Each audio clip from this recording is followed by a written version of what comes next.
Hello student, मैं आपका शिक्षक मित्र आपका आपके यूट्यूब चैनल जिसका नाम वैल्यू एजुकेशन 247 है, मैं आपका बहुत स्वागत करता हूं। आज का वीडियो कक्षा 10 के विद्यार्थियों के लिए है। जैसा कि आप देख रहे हैं कि ये प्रश्न पत्र योजना 2024-25 के लिए है, कक्षा 10 विज्ञान विषय के लिए है। आपके इसी तरीके का जो है प्रश्न पत्र आएगा, मतलब उसमें इसी तरीके से आपके जो है ज्ञान के जो हैं 23 नंबर आएंगे, जो कि 28% होगा। अवबोध के जो हैं 24 प्रश्न होंगे। अब ये पहले समझा देता हूँ। ज्ञानोपयोग के 14 प्रश्न आएंगे, कौशल के 9 प्रश्न 9 अंक रहेंगे और विश्लेषण के आपके 10 अंक रहेंगे। अब आप ये समझ रहे होंगे कि ज्ञान, अवबोध, ज्ञानोपयोग, कौशल, विश्लेषण ये क्या चीज़ है। तो आप ध्यान रखिए कि जिस तरीके से परिभाषाएं वगैरह होती हैं वो ज्ञान में आती हैं, अंतर वगैरह जो आते हैं वो अवबोध में आते हैं, और इसके अलावा जो है किसी प्रकार का कोई चित्र वगैरह होता है या हमारे ज्ञानोपयोग से संबंधित कोई प्रश्न होते हैं तो वो ज्ञानोपयोग में आते हैं। कौशल में भी चित्र वगैरह ऐसे आते हैं। तो इस तरीके से आपके ये होते हैं। खैर, इस चीज़ पे ज़्यादा डिटेल में मत जाइए।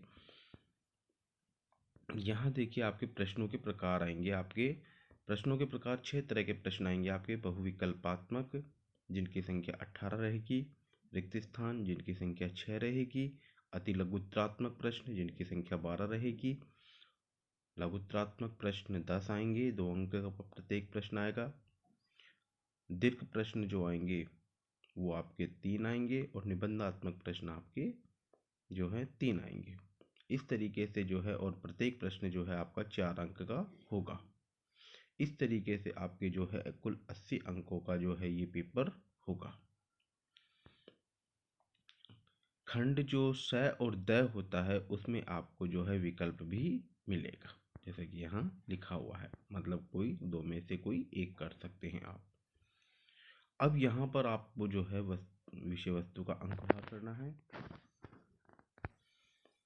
देखिए, प्रत्येक पाठ का जो है अंकभार निर्धारित होता है कि इस प्रश्न में इस पाठ में से इतने अंकों के ही प्रश्न पूछे जाएंगे। ये पूर्व में निर्धारित होता है, इसमें किसी प्रकार का कोई फेरबदल नहीं होता है। जैसे पहला पाठ है आपका, तो पहले पाठ में से आपके कुल 6 अंक के प्रश्न पूछे जाएंगे। दूसरे पाठ में से आपके 7 अंक के प्रश्न पूछे जाएंगे। इस तरीके से आप यहाँ हर एक पाठ का देख सकते हैं अंक भार कैसे है, और उसी के अनुसार आप तैयारी कर सकते हैं। जिस पाठ का अंक भार सबसे ज़्यादा हो उनको ज़्यादा वेटेज दें, जिसका कम हो उसको कम दें, लेकिन लगभग लगभग सभी का समान है। तो इस तरीके से कुल 80 अंक ही हमारे हो जाते हैं। ये आपका जो है ब्लूप्रिंट है कि किस तरीके से जो है ये बहुत इम्पोर्टेंट होता है। जैसे हमारे शरीर का ढांचा होता है, वैसे ही किसी भी पेपर का जो ढांचा होता है वो उसका ब्लूप्रिंट होता है। यहाँ ये देख लीजिए आप अच्छे से। जैसे मान लीजिए पहला पार्ट है, ब्लूप्रिंट को देखने का तरीका क्या होता है। जैसे पहला पार्ट है आपका, तो पहले पार्ट में जो ज्ञान है उसमें आपके 4 तरह के प्रश्न होते हैं। बहुविकल्पात्मक, तो पहले पार्ट में आपके जो है एक बहुविकल्पात्मक प्रश्न आएगा अभ्यासोदय वाला, और एक रिक्त स्थान आएगा। ठीक है। इसके अलावा इसमें जो है अति लघुत्रात्मक, लघुत्रात्मक और दीर्घोत्तरात्मक प्रश्न नहीं आएगा ज्ञान का। ये मत समझिए कि भाई बड़ा प्रश्न आएगा ही नहीं। अवबोध में भी आपका जो है एक बहुविकल्पात्मक प्रश्न आएगा। इस तरीके से आप जो है इस ब्लूप्रिंट को देख सकते हैं और अपनी तैयारी कर सकते हैं इसके अनुसार। अब ये अपना जो है पेपर जो है यहाँ से शुरू होता है। आप इस पेपर को देखते जाएं, और अगले सत्र में जो है हम इस पर पूर्णतः चर्चा करेंगे, इसके एक एक प्रश्न पर चर्चा करेंगे। अभी फ़िलहाल जो है आप इन प्रश्नों को देखते जाएं कि किस टाइप के आपके ये प्रश्न आते हैं। जैसे पहला प्रश्न आपके बहुविकल्पात्मक प्रश्न है, PbO lead oxide plus carbon, Pb बन रहा है, कार्बन डाइऑक्साइड बन रहा है। तो यहाँ देखिए PbO, यहाँ ऑक्सीजन जुड़ा हुआ है, और दूसरी तरफ क्रियाफल में केवल Pb रह गया, अर्थात ऑक्सीजन इसमें से हट गई। तो ऑक्सीजन का हटना जो होता है वो अपचयन कहलाता है। इसका मतलब सीसा जो है वो अपचयित हो रहा है। इस तरीके से आप ये देख सकते हैं। दूसरे प्रश्न के हैं कि लोहे के फ्राइंग पैन को जंग से बचाने के लिए निम्नलिखित में से कौन सी विधि उपयुक्त है। तो ब्रीच लगा सकते हैं, पेंट लगा करके कर सकते हैं, जिंक की परत चढ़ा सकते हैं जिसको गैल्वेनीकरण भी कहते हैं।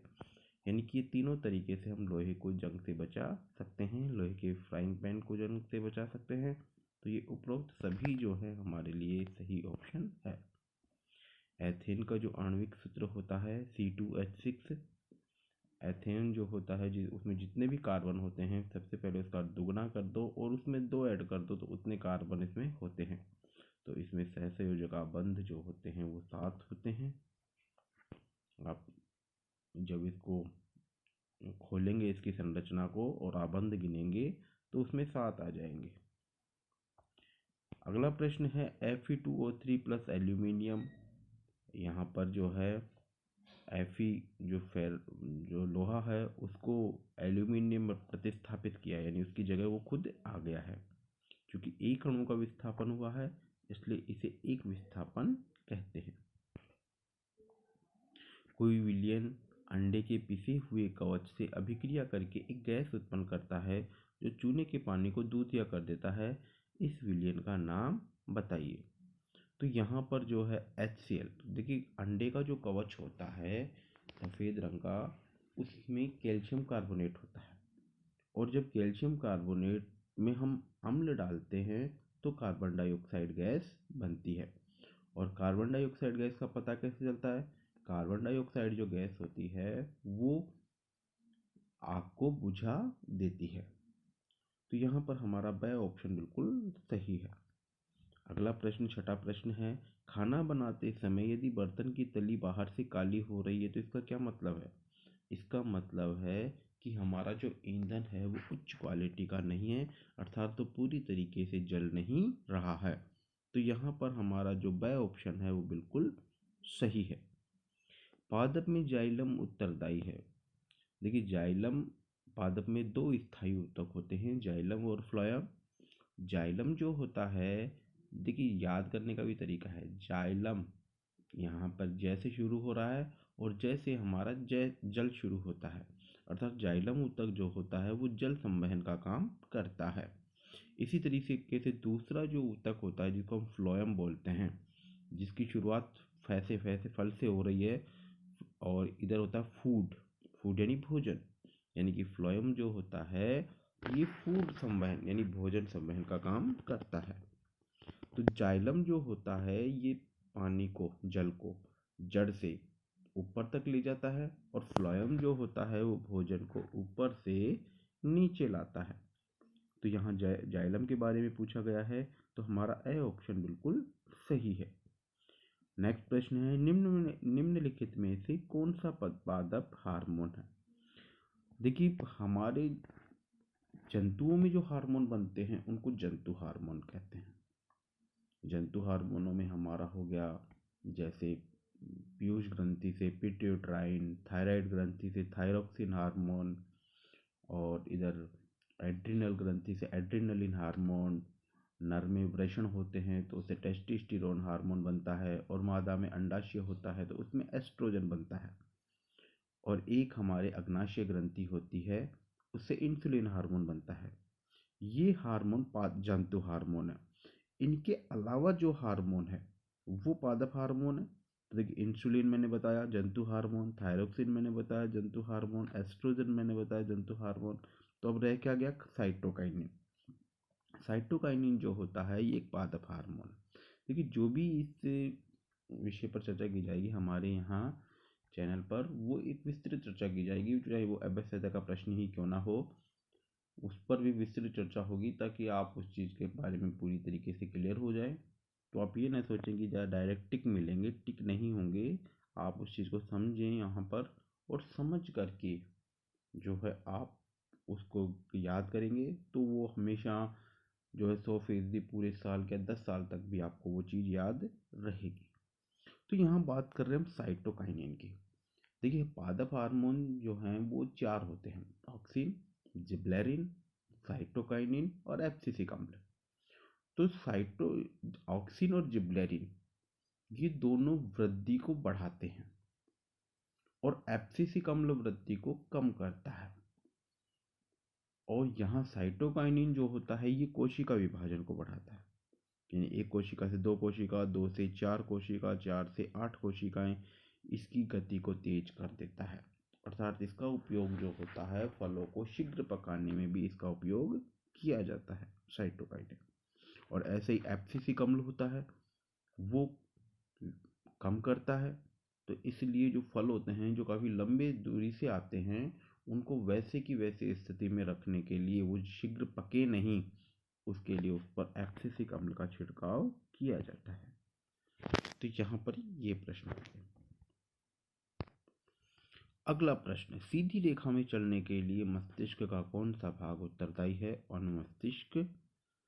ये हमारे भाग का संतुलन बनाता है। जैसे कोई व्यक्ति शराब पीता है, तो शराब पीता है तो उसका जो प्रमस्तिष्क, अग्र मस्तिष्क या मध्य मस्तिष्क पर किसी प्रकार का कोई प्रभाव नहीं पड़ता है, उसका अनुमस्तिष्क पर प्रभाव पड़ता है। अर्थात शराब पिए व्यक्ति को सब कुछ याद रहता है, लेकिन उसका अनुमस्तिष्क जो है वो शिथिल हो जाता है, काम करना बंद कर देता है। तो उस स्थिति में वो जो है चलने में, उठने में, बैठने में अपना संतुलन नहीं बना पाता। आपने देखा है शराब पिए व्यक्ति को वो कहीं पर भी गिर जाता है, क्योंकि उसका जो अनुमस्तिष्क है वो शिथिल हो जाता है। तो सीधी रेखा में चलने के लिए, हमारे शरीर का संतुलन बनाने के लिए अनुमस्तिष्क कार्य करता है। तो यहाँ पर सही ऑप्शन सही हो जाएगा।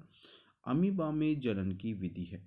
देखिए अमीबा जो होता है वो एक कोशिकीय जीव है, और आप एक कोशिकीय जो जीव होते हैं इनमें जनन की जो सिंपल विधियां, अलैंगिक विधियां पाई जाती हैं। तो अमीबा में जो है वो द्विखंडन विधि से जनन होता है। अर्थात एक अमीबा जो होता है पहले पोषण प्राप्त करता है, पोषण प्राप्त करके आकार में बढ़ता है, आकार में बढ़ करके और ये बीच में से जो है 2 टुकड़ों में बंट जाता है। जैसा कि आपने देखा कोई गुब्बारा हो, आपने कभी फुलाया हो गुब्बारा और उसको बीच में से काट दिया हो, मतलब तो उसके 2 टुकड़े 2 हो जाते हैं इससे, बीच में से अगर हम उसे मोड़ दें तो। सेम ऐसी ही जो है जनन की विधि अमीबा में होती है, द्विखंडन। यहाँ पर बहुखंडन भी है जो प्लाज्मोडियम में होती है, पुनरुद्भवन भी होती है। पुनरुद्भवन अर्थात कटे हुए अंग का पुनः आ जाना या कटे हुए हिस्से से नया जीव बन जाना, उसे हम पुनरुद्भवन कहते हैं। ये प्लेनेरिया में होता है। मुकुलन, ये हाइड्रा में होता है जनन, जिसमें से एक छोटा सा बर्ड निकलता है, मुकुल निकलता है, इस तरीके से। तो यहाँ पर अमीबा में जनन की विधि ये 3 नहीं है, केवल द्विखंडन है। अगला प्रश्न, आनुवंशिकता के जनक कौन है? तो देखिए आनुवंशिकता के जनक ग्रेगर जॉन मेंडल हैं। ग्रेगर जॉन मेंडल के बारे में समझ लीजिए। इनका जन्म ऑस्ट्रिया में हुआ था। ये एक पादरी थे चर्च में, और इन्होंने मटर के पौधे पर प्रयोग किए थे। मटर के पौधों पर प्रयोग करके इन्होंने आनुवंशिकता के 3 नियमों की खोज की थी। 3 नियमों की खोज करने के कारण 3 नियम थे: प्रभाविता का नियम, पृथक्करण का नियम और स्वतंत्र अपीयन का नियम। इन 3 नियमों की खोज के कारण ही ग्रेगर जॉन मेंडल को जो है आनुवंशिकता का जनक कहते हैं। अगला प्रश्न है, निम्नलिखित में से जैविक घटक है। तो देखिए जैविक जो घटक है वो है, देखिए 2 घटक होते हैं, पर्यावरण के 2 घटक होते हैं, जैविक और अजैविक। जो भी जिंदा चीजें हैं वो सब जैविक घटक होते हैं। तो जैविक घटक में हो गया हमारे पादप, तो वो जिंदा है। मृदा, जल, वायु, इनमें जीव नहीं है, इसलिए अजैविक घटक हैं। तो यहाँ पर हमारा सही उत्तर है पादप। अगला प्रश्न, जल का निरपेक्ष अपवर्तनांक कितना होता है? तो देखिए जल का निरपेक्ष अपवर्तनांक जो होता है वो 1.33 होता है। या तो जल का पूछा जाता है या हीरे का पूछा जाता है। जो द ऑप्शन है उसमें 2.42 वो हीरे का है। तो हमारे यहाँ उत्तर सही है 1.33, इस तरीके से। तो आज हमने लगभग जो है ये 13 प्रश्नों पर चर्चा की है। वीडियो काफ़ी लंबा हो रहा है, तो आगे के जो प्रश्न हैं उस पर आगे के वीडियो पर हम चर्चा करेंगे। आशा करता हूँ कि आपको ये वीडियो पसंद आया है। वीडियो पसंद आया है तो चैनल को लाइक और सब्सक्राइब जरूर करें। धन्यवाद। इसके अलावा इस चैनल पर और भी अन्य विषयों के मॉडल टेस्ट पेपर भी आपको मिल जाएंगे, लेकिन विस्तृत व्याख्या जो है आपके गणित और विज्ञान से संबंधित विषयों पर ही हो पाएगी। अपने दोस्तों के साथ में भी इसको ज़रूर शेयर करें। धन्यवाद।